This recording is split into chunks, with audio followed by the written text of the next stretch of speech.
Hello, my name is Jaden LeBron, and much like the characters that I perform on this channel, no, I'm not wearing any pants right now.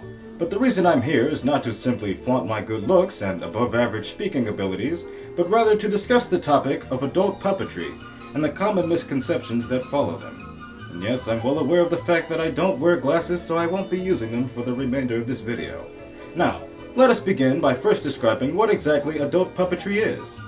Wikipedia, a questionable source, describes puppetry as a form of theater or performance that involves the manipulation of puppets, inanimate objects often resembling some type of human or animal figure that are operated or manipulated by a human called a puppeteer.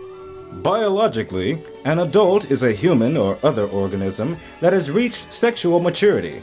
In human context, the term adult additionally has meanings associated with social and legal concepts.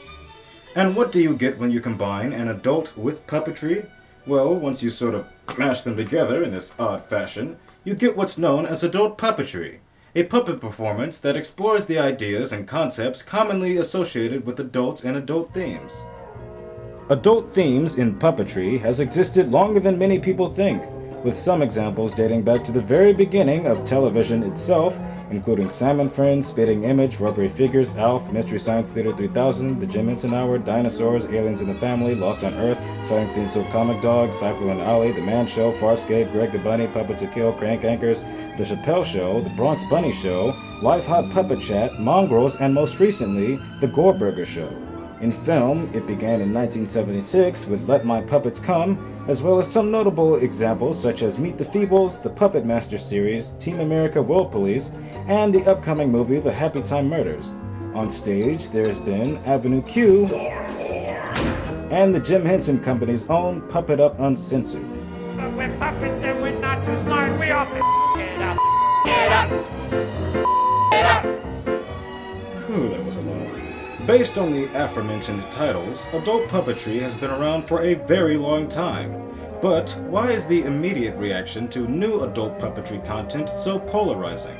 Well, the answer to that is... The Muppets! The Muppets! The Muppets! The Muppets! The Muppets! The Muppets and the characters from Sesame Street have been around for a very long time.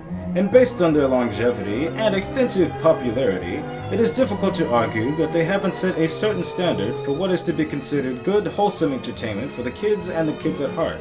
However, unfortunately, this standard is tied to a certain stigma which associates most puppets and other puppeteers with being related to children's television and family entertainment. Therefore, there's a certain confusion with new puppeteers and puppet content, which often gets mixed up with Muppets and Sesame Street, thus making it hard for new content creators to differentiate themselves and create adult content. Which brings me to my next point. Not all puppets are Muppets, and the failure to make this distinction makes it more and more difficult for content creators, puppeteers, and the characters they've created to differentiate themselves from children's entertainment. Much like drawing or animation, puppetry is a medium within itself, and you wouldn't associate every cartoon with Family Guy or every drawing with the Mona Lisa, so not all puppet characters should be tied into the Muppets or the characters from Sesame Street. Yes, there are some similarities here and there, but when they want to do their own thing, they will do their own thing. If they want to be derivative, then we'll call that parody or something similar. But long story short, not all puppets are Muppets. Second point, not all puppeteers are Jim Henson. But you know who is? I'll give you a hint. Jim Henson. Hi there. It is very unfortunate and insulting to suggest that Jim Henson would be turning in his grave at the thought of the current use of adult themes in puppetry. First of all, Jim Henson was cremated and therefore has no grave to physically turn in. And second of all, there's no telling what Jim Henson would have accomplished had he lived through the very raunchy 1990s. Jim was known for having a dirty and silly sense of humor off set, and based on the network standards at the time, there's no telling what he would have achieved. But based on what we do know, Jim may have been all for it, and had he been alive today, I'm sure he would love it too. But unfortunately, there's not too many people that actually got to know Jim Henson, but there is one person that did. Brian Henson. Hi, I'm Brian Henson. Brian Henson, chairman of the Jim Henson Company and director of the Happytime Murders, should be allowed whatever freedom he desires for a story that is purely his own. It is disheartening to suggest that his deceased father, Jim, would somehow disapprove of the work that he's doing, as we all know that Jim was a loving father of 5 and supported all of his children in whatever endeavor they pursued. It is also important to recognize that the Muppets and Sesame Street are no longer owned by the Jim Henson Company. Therefore, those characters will not appear in the Happytime murders, so please stop saying this is ruining your childhood. Unless you really like that cow puppet.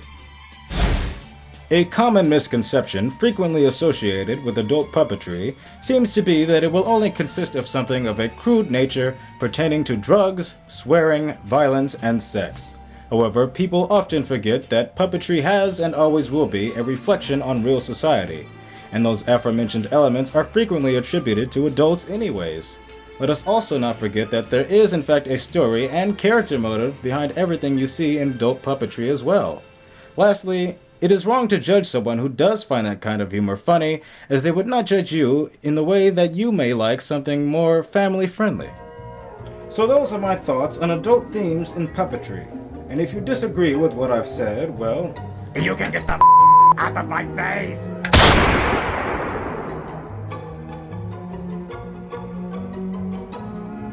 What the hell was that all about?